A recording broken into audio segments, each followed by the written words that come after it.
Hello everyone, welcome to our channel. ఏంటివి ఇలా ఉన్నాయి అనుకుంటున్నారా? ఇవేనండి లవంగి చిక్కుడి పాదు. చూస్తున్నారు కదా, ఎండిపోయిన పాదు చూపిస్తుంది. ఏం పాదు ఇది అనుకోకండి, ఇదైతే లవంగి చిక్కుడి పాదే.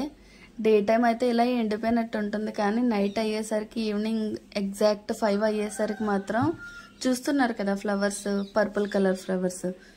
ఆ ఫ్లవర్స్ అన్ని పాదు నిండా వచ్చి అయితే చాలా అందంగా ఉంటుందండి ఈవినింగ్ అయ్యేసరికి. చూడండి, ఈరోజు అయితే మేము లవంగి చిక్కుడు అయితే హార్వెస్ట్ చేస్తున్నాం. చూస్తున్నారు కదా, సేమ్ చూడడానికి అయితే లవంగి మొగ్గల్లాగే ఉంది, కానీ కర్రీ టేస్ట్ మాత్రం హైలైట్ అండి. సేమ్ మష్రూమ్ కర్రీ టేస్ట్ అయితే ఉందండి. కర్రీ టేస్ట్ మాత్రం ఈ సీడ్స్ అయితే తీసుకొచ్చేసామండి మేము.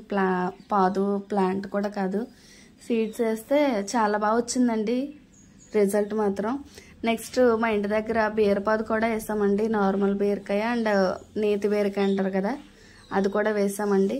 మీకు కర్రీ ఎలా ఉండాలి ఏంటి అనేది మీకైతే నెక్స్ట్ వీడియోలో చూపిస్తానండి. వీడియో కనుక నచ్చితే please like, share and subscribe.